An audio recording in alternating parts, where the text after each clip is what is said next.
And in the latest that we have here is Chief Minister Siddaramaiah and Deputy Chief Minister D.K. Shivkumar holding a high-level meeting where all police officers, including the DGP Alok Mohan, Intelligence ADGP Sharat Chandra, Bengaluru City Police Commissioner B. Dayanand, have all landed up at this top-level meeting where they are discussing matters related to Prajwal Revanna and the case at hand, and are trying to thoroughly assess how best to take this case forward, considering there are several victims, notably nearly 300 victims, allegedly, whose videos have been leaked and whose identity has been exposed, and many of them pointing fingers at Prajwal of sexually violating them, some of them accusing him of rape.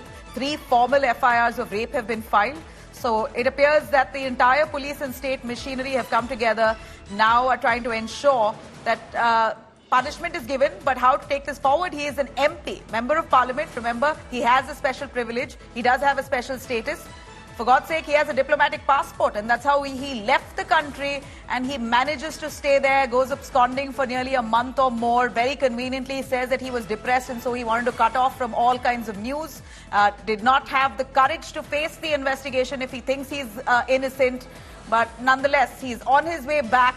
He's just on the flight. The flight is delayed, but of course our coverage here continues. Anagha is with us as well. Anagha, this top-level meeting, could you tell us where exactly it's happening? Chief Minister Siddaramaiah, D.K. Shivkumar, along with the police commissioners, the SIT officers, are all together collectively discussing how best to take this forward. What's the agenda of this top-level meet that's currently underway? Well, Nabila, if you take a look at what's happening in Karnataka, be it in Hassan or in Bengaluru, there is significant revolt against Prajwal Revanna. Even if you see, those videos that leaked, nobody in a right state of mind would have done the kind of things that allegedly Prajwal has done. The sheer monstrosity of it, the unspeakable things that he has allegedly done on those women. So given all these things in mind, there is a huge revolt against Prajwal Revanna, be it in Hassan, that is his own constituency, or be it in Bengaluru. So keeping all this in mind, the Bengaluru police officials, the Home Department and the Chief Minister, Deputy Chief Minister, all of them held a top-level meeting, very detailedly listing down what exactly should happen once Prajwal lands. First, he's going to be arrested right in the immigration center, but what after that? The second he's out of the airport, he's going to be, he's going to be in public, he's going to be, and in the eye of public. So what should happen next? Where should he be taken? What's the number of police deployment? How should he be protected to ensure that we get the right statement from him, to ensure this accused that we are talking about is protected?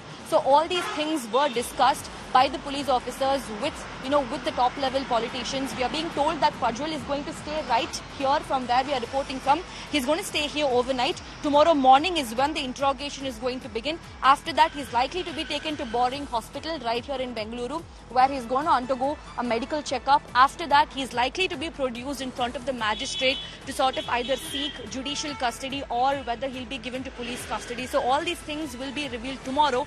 But for now, for tonight, Prajwal, once he lands, he's going to be staying right in the CID office where we are showing you. Anagha, we saw today the Hassan Chalo protest where we saw thousands of people from the civic bodies. We also saw activists, many Dalit and farmer groups. We saw this huge movement all the way towards Hassan, where they launched this protest demanding that Prajwal Revanna be arrested with immediate effect, without a delay, as soon as he lands, and also asking for victims' protection. So looking at the crowds that we see there that march towards Hassan, is the police expecting a law and order situation, that there could be disturbance just when Prajwal arrives maybe? Well, of course, especially in Hassan, the areas surrounding Revanna's house and Prajwal Revanna's house, the MP quarters that he was allotted to, the police are expecting significant disturbance, some sort of a law and order situation. Because remember, even in one of the complaints, he has allegedly raped, a Zilla Panchayat member at gunpoint. That's the level of monstrosity that we are talking about, Nabila. Keeping all these things in mind, we are expecting a lot of women, especially to come down on the streets. A lot of farmer organizations, a lot of youth Congress workers, youth Congress workers as well. They're all expected to get on the streets of Hassan and protest the against youth Congress Prajwal is going to Revanna, protest. demanding that this he has should be taken a given political the turn. strictest